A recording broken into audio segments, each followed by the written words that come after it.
everyone, my name is Ashley Eve Summer and I am a Norvell certified airbrush technician. If you're finding this video, it means that you're probably interested in getting an airbrush tan, but maybe you have a couple of questions. So I am here to give you some tips and tricks. I get tons of questions all the time, so stay tuned and hopefully it'll help you out. Alright, so let's get right into it. So I always like to say that the day before your tan, you want to make sure that you shave, shower, and exfoliate. Exfoliating is probably one of the most important things about this because you want to make sure that you have a nice clean slate for your spray tan. So you want to slough off all those dead skin cells by either using a loofah pad or using something that has like the microbeads in the actual body wash. Just be careful with some of the things that you might use as far as residue left over on the skin.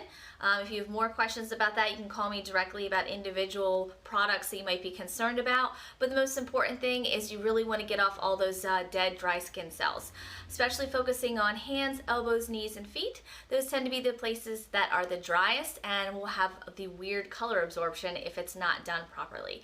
So that will be that telltale sign that you've had a spray tan if you've got funky brown hands and brown feet. So you want to make sure that exfoliating the day before is very, very important. Alright, tip number 2. So you always want to make sure that you shave the day before a spray tan, never the same day of. When you actually shave, it opens up your pores and creates places for the actual spray tan to go into. So to avoid the little brown dots or lines any place where you shaved on your body, you want to make sure that your pores are closed. And the way to do that is you need to shave the day before or 2 days before a spray tan, never the same day. Okay, tip number 3. So obviously you're already in the shower and you're exfoliating, you're shaving, that's great. So there's a couple things that you need to know while you're actually in the shower. You need to be careful with the products that you use. Some shampoos and conditioners have some sort of waxes in them. So if you put conditioner in your hair, sometimes you can get a little bit of wax left over on your skin, and that can leave places that it's like a blocker. So that when you try and get a spray tan, the actual conditioner is created a wax buildup on your skin, and then you'll actually get little dots on your shoulders. I don't see this is very common. I think that maybe conditioners are getting a little bit better and people tend to be using more natural products, but I have seen on occasion that there are conditioners that create this, issue. So just to keep that in mind, shave, shower, exfoliate the day before, and then if you want to get some tips and tricks for what you should do the day of and the day after, stay tuned and I've got more information. Alright, great. So now it's the day of your tan, you're super excited, you're ready to get your glow on. So let's make sure you have the top tips and tricks of the day of your tan to make sure you have the most beautiful glow. Alright, tip number 1, you want to make sure that you do not have any lotion, moisturizer, perfume, sprays, deodorant, nothing on the skin whatsoever. You can shower the day of, but I would just be very careful about what you put on your skin. Deodorant is probably the number 1 thing that I would highly recommend you skip the day of a tan. It does have aluminum, and even some of the natural ones have some products in there that can have a reaction with the spray tan. So to avoid that funky black or green armpits that I would just hate to see, just skip the deodorant for a day. Also, some things that I would say is definitely don't put moisturizer on your skin. It does create a blocker, so that basically would inhibit the actual color from absorbing into your skin. So you would either have a very light color or barely any color at all. So just make sure that you don't have any lotions, perfume, sprays, nothing on the skin whatsoever the day of the tan. Stay tuned for tip number 2. Alright, tip number 2 for the day of your actual spray tan. So attire. I get this question a lot. What should I wear? I've had people wear bathing suits, bras, underwear, topless, nude. I have disposable bras and disposable underwear, so it's completely up to you and your comfort level. I like to say I'm practically a nurse at this point. I see naked people all day long, doesn't faze me. It's completely up to your level of comfort whatsoever. So some people like to have a tan line and some people don't like to have a tan line at all. I've even seen ladies wear lace underwear so they can get really, interesting, pretty tan lines. That was a fad there for a little bit, so if that's something that interests you. I also have stickers that you can use, different hearts and things, just like the regular tanning beds used to use. It's completely up to you as far as attire and what you would like to wear. Alright, tip number 3. You want to make sure that you have loose, dark clothing to change into. This is extremely important. When you actually get a spray tan, you will get a chance to dry off, but you'll still feel a little bit tacky afterwards. So I always recommend loose, dark clothing. You don't want to have anything tight that you're going to pull over your skin that could potentially cause smear lines. There is a very quick absorption level when it comes to DHA, but I would hate to see the bronzer get smeared all over you or get some sort of funky line just because you decided to put on tight black tights instead of loose black pants. So loose, dark clothing the day of a tan. I also recommend to ladies, most people don't like to put on bras afterwards just because of the strap lines.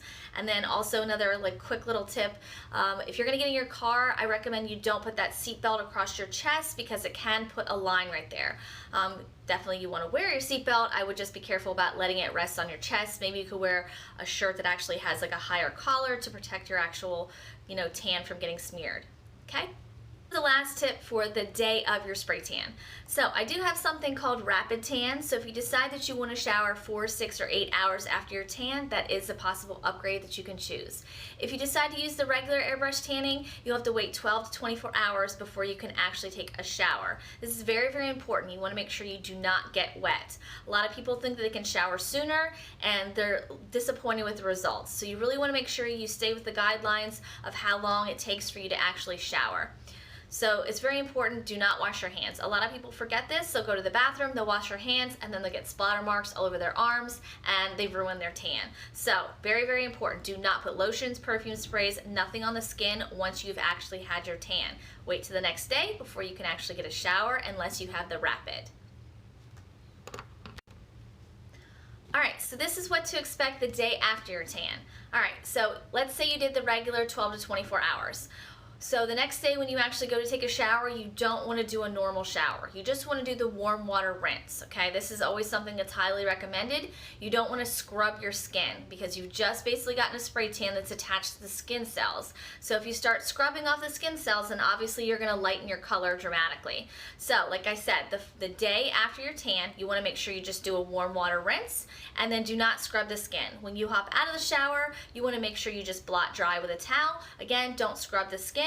And most of my tans last minimum 5 to 7 days, but a lot of my ladies tell me it lasts at least 10 to 12 just because of the fact that they know how to take care of their skin and not shave, shower, and exfoliate excessively so they can maintain their color. But it's completely up to you and how much you shower and how much you sweat and everything that you do as far as getting in the water. So that's what to expect the day after the tan. Alright, so just some things that you want to do to maintain your tan in between. Moisturize, moisturize, moisturize. So I do offer a specific moisturizer that does go with the airbrush tanning. You don't have to purchase that if you do not. Either way, you want to be careful with what you do put on your skin because things like Bath & Body Works that I know of, there's certain products in there that will actually strip your color. So there are different lotions that I do offer if that's something that interests you. Either way, staying moisturized after you get a spray tan is extremely important. If not, you could get that crackle or marble effect from when your skin gets dry, and then you'll see actually where the tan is and where the dry skin underneath. So again, you'll have that weird marbling effect. So you don't want to have that. Some other important tips that you might not know about spray tanning is that the bronzer is going to rub off on your clothes, towels, and sheets. Don't be surprised at this. This is normal. It will wash out. So Norvell is the company that I use, and it is the #1 spray tan company in the world. They do the Dancing with the Stars. They do all the famous people. I love the product because of the fact that it is paraben-free, gluten-free, nut-free, allergen-free, free of it all. So I am highly allergic to a lot of things, and Norvell was the only product that I was able to find that I did not have an allergic reaction to. So we do have organic, we do have all natural products. It's just something that I stand behind 100% just because of the fact that I know the products that go into it and I know that it's fully safe. I've never had anybody have an allergic reaction whatsoever to the product or any of the Norvell products that I've ever used on any of my clients. It's just one of those things that I've just always seen a great positive response with. Alright, so just a couple other misconceptions about spray tan. A lot of people think that it's just spray paint when that's just not exactly how it works at all. So the Norvell product is the #1 spray tan company in the world. It's why I've chosen to actually work with them. I love their products. They're nut-free, paraben-free, gluten-free, allergen-free. I am highly allergic to a lot of things, so this is a product that I stand behind just because of the fact that I have very, very sensitive skin and I've never had an issue with any of their products. I've tried just about everything that they have on their product line, and I never put anything on any of my clients unless I put it on myself first, just because I know I am very, very sensitive. So the one thing that I love about Norvell is the fact that they're all natural, and they also offer like the organic products as well. So they're very transparent about what is actually in their products. So the thing that makes your actual tan is something called DHA. And this is what actually reacts with the amino acids and the melanin in your skin. It does not exactly like absorb into your skin, but it just stays on the dead skin cells on the top and changes what is actually the color of your tone. This is where your actual color is created. The bronzer is what gives you the instant gratification the day of the tan. So this is twofold. One, to make you feel like you just got an amazing glow right then and there, and two, it helps the tan artist be able to actually see where your spray tan is being applied. So we can make sure that your color is even. If it's clear, it's a little bit more difficult. I do actually have clear, and I usually provide that for brides the day of their actual wedding, but I don't highly recommend that. Usually bronzers is the best way to go, just because you can make sure that you're having an even, clear effect with the entire tan the whole way through. If you have any questions about a spray tan, please don't hesitate to ask. Hopefully I've answered some of your questions today. I know some people are a little bit hesitant or have a little bit of anxiety about, maybe the potential orange. The one thing that I love about Norval is because it is made with sugar beets, it has a base that's a little bit more purple, so you always end up with a chocolatey glow, as opposed to some other tan products that are made with beta carotene, which, if you know anything about that, it's carrots. So that's why they would tend to turn a little bit more orange. So if you have any more questions, please don't hesitate to ask me, reach out, but hopefully this helps you out in your future airbrush tanning experience. Have a great day.